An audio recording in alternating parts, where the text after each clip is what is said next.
જય સોમનાથ, જય ગુજરાત. ફરી એક વખત સ્વાગત છે આપનું એસપી એજ્યુકેશન 13માં. જો આપ ચેનલમાં નવા હોય અને ચેનલ હજુ સુધી સબસ્ક્રાઇબ નથી કરી તો ચેનલ સબસ્ક્રાઇબ કરો. આ વિડીયોમાં આપણે જોઈશું ક્વેશ્ચન નંબર 5 એટલે કે પ્રશ્ન નંબર 5, 1 અને 2 સફરના હિસાબો અંગેના દાખલાઓનો ઉકેલ, જે સૌરાષ્ટ્ર યુનિવર્સિટી 2024માં પૂછાયેલ છે. આ દાખલાનો ઉકેલ મેળવીશું as per new education પોલિસીના syllabus પ્રમાણે. તો આ દાખલો છે એ સૌરાષ્ટ્ર યુનિવર્સિટી 2024માં પૂછાયેલ છે. પ્રશ્ન 5, 1 અને 2 એટલે કે 5-5 ગુણના 2 પ્રશ્નો પૂછાયેલા છે. સૌપ્રથમ જોઈશું આપણે દાખલાની રકમ. તો દાખલાની રકમ આ પ્રમાણે છે. નીચેના પ્રશ્નો ઉકેલો. પ્રશ્ન 1, એક જલ સફર અંગે એડ્રેસ કમિશન ₹18,150 છે, જે જતા નૂર પર 4% અને વળતા નૂર પર 5% છે. જતા અને વળતા નૂર પર એડ્રેસ કમિશનનું પ્રમાણ 2:3 છે. તો પ્રાઇમેજ નૂરના 10% છે. તો દાખલામાં આપણને શોધવાનું કીધું છે નૂર અને પ્રાઇમેજની રકમ શોધો. ત્યારબાદ પ્રશ્ન 5નો બીજો પ્રશ્ન છે, ઘસારો સીધી લીટીની પદ્ધતિ મુજબ જહાજની મૂળ કિંમત પર દર વર્ષે 12% મુજબ ગણવામાં આવે છે.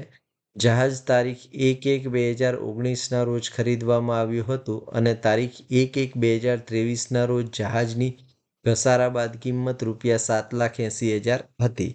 સફરનો સમયગાળો 146 દિવસ છે અને દાખલામાં આપણને શોધવાનું કીધું છે કે સફરના ફાળે આવતો ઘસારો શોધો અથવા તો સફર ખાતે ફાળવવાનો ઘસારો શોધો. તો આ બંને દાખલાઓ છે એ 5-5 ગુણમાં પૂછાયેલા છે. પ્રશ્ન 5ના ક્રમાંકે સૌરાષ્ટ્ર યુનિવર્સિટી 2024માં લેવાયેલ પરીક્ષા અંગે. તો સૌપ્રથમ આપણે દાખલા 1નો ઉકેલ મેળવીશું અને ત્યારબાદ દાખલા નંબર 2નો ઉકેલ મેળવીશું.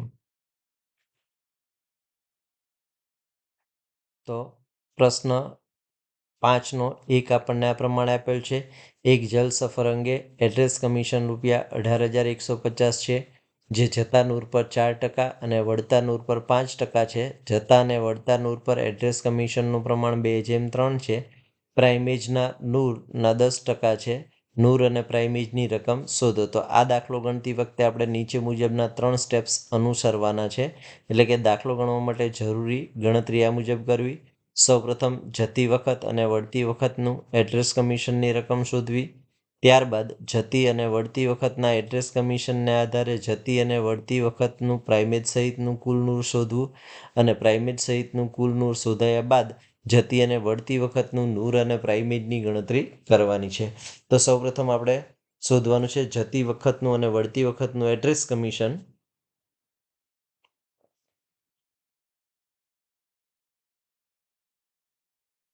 તો દાખલામાં આપણને કુલ એડ્રેસ કમિશન આપ્યું છે 1,18,150, જેને આપણે 2:3ના પ્રમાણમાં ફાળવવાનું છે. તો જતા અને વળતા વખતનું એડ્રેસ કમિશન મળશે.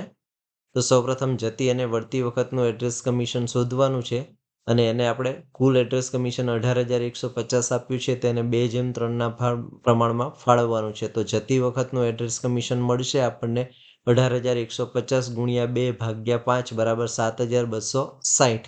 તેવી જ રીતે વળતી વખતનું એડ્રેસ કમિશન. તો વળતી વખતનું એડ્રેસ કમિશન બરાબર 18,150 ગુણ્યા 3/5 કરીશું તો મળશે આપણને 10,890. હવે આપણને જતી વખત અને વળતી વખતનું એડ્રેસ કમિશન મળી ગયું છે. તેને આધારે આપણે જતી અને વળતી વખતનું પ્રાઇમેજ સહિતનું કુલ નૂરની ગણતરી કરીશું. તો ગણતરી કરીશું જતી અને વળતી વખતના એડ્રેસ કમિશનને આધારે જતી અને વળતી વખતનું પ્રાઇમેજ સહિતનું કુલ નૂર. તો સૌપ્રથમ આપણે શોધીશું જતી વખતનું પ્રાઇમેજ સહિતનું કુલ નૂર. તો જતી વખતનું એડ્રેસ કમિશન 4% છે, ત્યારે કમિશનની રકમ ₹7,260 છે. તો પ્રાઇમેજ સહિતનું નૂર 100% એ કેટલું? તો આપણે 83 મૂકવાની છે. 7,260 ગુણ્યા 100/4. તો 7,260 ગુણ્યા 100/4 કરીશું તો જતી વખતનું પ્રાઇમેજ સહિતનું કુલ નૂર મળશે આપણને 1,81,500.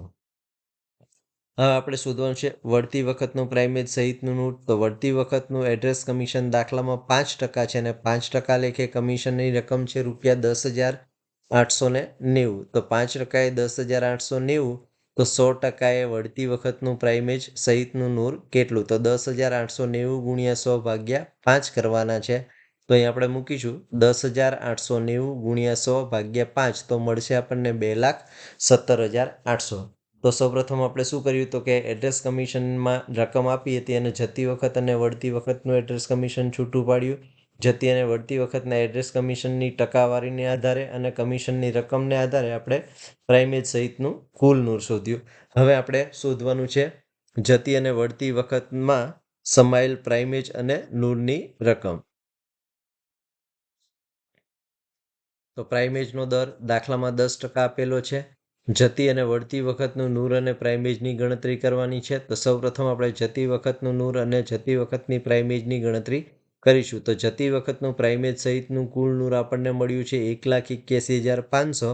તેથી આપણે ધારી લેવાનું છે કે ધારો કે નૂર ₹100 વત્તા પ્રાઇમેજ 10% લેખે તો પ્રાઇમેજ સહિતનું નૂર મળશે આપણને 110. પ્રાઇમેજ સહિતનું નૂર 110 હોય ત્યારે રકમ છે 1,81,500. તો 100 એ નૂર કેટલું? તો 83 મૂકીશું તો 1,81,500 ગુણ્યા 100 ભાગ્યા 110 કરવાના છે. તો 1,81,500 ગુણ્યા 100 ભાગ્યા 110 કરીશું તો જતી વખતનું નૂર મળશે આપણને 1,65,000. હવે આપણે જતી વખતનું પ્રાઇમેજ શોધવાનું છે. તેથી પ્રાઇમેજ નૂરના 10% છે. તો પ્રાઇમેજ બરાબર નૂર ગુણ્યા 10%. તો નૂરની રકમ મળી છે આપણને 1,65,000 ગુણ્યા 10%. તો નૂરની પ્રાઇમેજ મળશે આપણને 16,500. અથવા તો બીજી રીતે આપણે એ પણ રીતે શોધી શકાય કે 1,81,500 પ્રાઇમેજ સહિતનું કુલ નૂર છે. તેમાંથી નૂર 1,65,000 બાદ કરીએ તો પ્રાઇમેજ મળશે આપણને 16,500. તો આવી જ રીતે આપણે વળતી વખતનું પ્રાઇમેજ અને નૂરની ગણતરી કરવાની છે. તો ગણતરી કરશું વળતી વખતનું પ્રાઇમેજ અને નૂરની ગણતરી. તો વળતી વખતનું પ્રાઇમેજ સહિતનું કુલ નૂર આપણને મળ્યું છે ₹2,17,800. તેથી ધારી લેશું ધારો કે નૂર ₹100 વત્તા પ્રાઇમેજ 10% લેખે પ્રાઇમેજ સહિતનું કુલ નૂર 110. 110 વળતી વખતનું પ્રાઇમેજ સહિતનું કુલ નૂર 2,17,800 હોય તો 100 એ નૂર કેટલું? 83 મૂકીશું તો 2,17,800 ગુણ્યા 100 ભાગ્યા 110. તો 2,17,800 ગુણ્યા 100 ભાગ્યા 110 કરીશું તો મળશે આપણને 1,98,000. હવે આપણે વળતી વખતનું પ્રાઇમેજ ગણવાનું છે. તેથી પ્રાઇમેજ નૂરના 10% છે. તેથી પ્રાઇમેજ બરાબર નૂર ગુણ્યા 10%.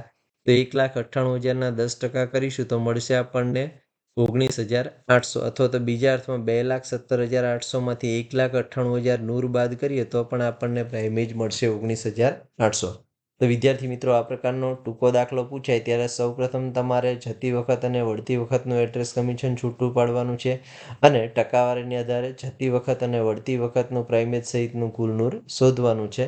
અને પછી આ રીતે ગણતરી કરી જતી વખતનું પ્રાઇમેજ અને નૂરની ગણતરી, વળતી વખતનું પ્રાઇમેજ અને નૂરની ગણતરી કરવાની છે. તો આ પ્રકારનો દાખલો આપણને 5 ગુણમાં પૂછાયેલો છે. તેનો આ ઉકેલ છે.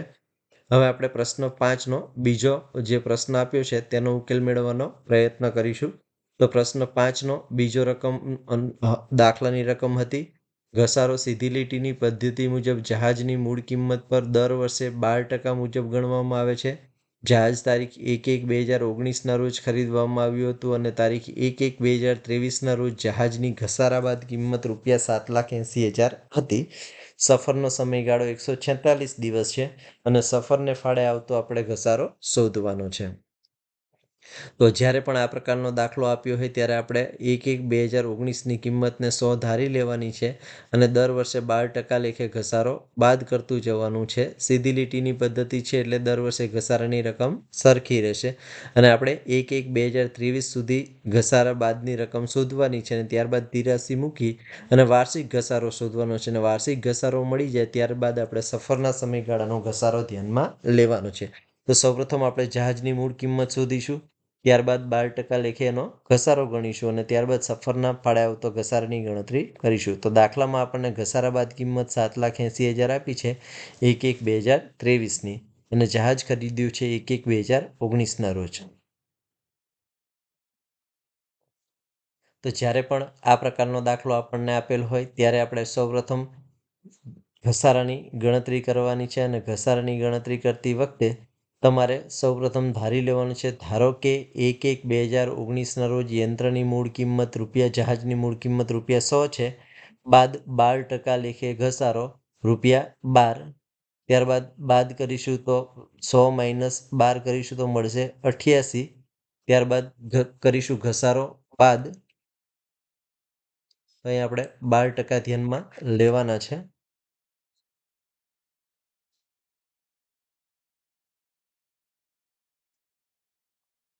તો આ પ્રકારનો દાખલો હોય ત્યારે સૌપ્રથમ આપણે જહાજની મૂળ કિંમત ₹100 ધારી લેવાની છે. એટલે ધારો કે 1/1/2019ના રોજ જહાજની મૂળ કિંમત ₹100 બાદ 31/12/2019ના રોજ પ્રથમ વર્ષનો ઘસારો 12% લેખે 12. તેથી આપણને ઘસારા બાદ કિંમત 1/1/2000ની મળશે ₹20. ત્યારબાદ આપણે બીજા વર્ષનો ઘસારો બાદ કરીશું એટલે કે 31/12/2020નો 12% લેખે સીધી લીટીની પદ્ધતિ છે એટલે દર વર્ષે ઘસારો સરખો રહેશે. 12 માઇનસ આપણે કરીશું તો મળશે આપણને 1/1/2021ની બાકી 76. ત્યારબાદ ત્રીજા વર્ષનો ઘસારો બાદ કરીશું 31/12/2021નો તો 76માંથી 12 બાદ કરીશું તો મળશે આપણને 1/1/2022ની બાકી 64,000. ત્યારબાદ આપણે ચોથા વર્ષનો ઘસારો બાદ કરીશું એટલે કે 31/12/2022નો 12. તો આપણને જે દાખલામાં તારીખ આપી છે 1/1/2023 તો 1/1/2023ના રોજ આપણને ₹52 બાકી મળશે. હવે આપણે યંત્રની મૂળ કિંમત શોધવાની છે. તો આવી રીતે સૌપ્રથમ આપણે જ્યારે યંત્રની જે ઘસારા બાદ કિંમત આપી છે તે તારીખ સુધીનો આપણે ઘસારો ગણવાનો છે. તો 83 મૂકીશું તો ઘસારા બાદ કિંમત ₹52 હોય ત્યારે મૂળ કિંમત 100 થાય તો 7,80,000 કેટલી? તેથી 7,80,000 × 100 / 52 થશે. તે સાદુરૂપ આપીશું તો આપણને યંત્રની મૂળ કિંમત મળશે ₹15,00,000. ખાસ યાદ રાખવાનું છે કે 52 ઘસારા બાદ કિંમત 52 હોય ત્યારે મૂળ કિંમત 100 છે તો 7,80,000 કેટલી? તો 7,80,000 × 100 / 52 તો મળશે આપણને 15,00,000. તેથી ઘસારો બરાબર 15,00,000ના 12% લેખે મળશે આપણને 1,80,000 જે વાર્ષિક ઘસારો છે. આપણે સફરના સમયગાળાનો ધ્યાનમાં ઘસારો લેવાનો છે. ધ્યાનમાં લેવાનો ઘસારો બરાબર 1,80,000 × 146 દિવસ સમયગાળો છે એટલે ધ્યાનમાં લઈશું 146 / 365. તો ધ્યાનમાં લેવાનો ઘસારો આવશે 72,000. તો આ આપણો બીજા નંબરના દાખલાનો ઉકેલ થયો. આ દાખલાનો પણ 5 ગુણ છે. તો આ પ્રકારના ટૂંકા દાખલા ગણવા ખૂબ જ સરળ છે અને બંને દાખલાઓ ખૂબ જ સરળ છે. તો બંને દાખલાનો જવાબ આપણને અનુક્રમે મળી ગયો છે. જો વિડીયો ગમ્યો હોય તો વિડીયોને લાઈક કરો, લિંકને મિત્રો સાથે શેર કરો, ચેનલમાં નવા હોય તો ચેનલ સબસ્ક્રાઈબ કરો. જય સોમનાથ, જય ગુજરાત. Thank you.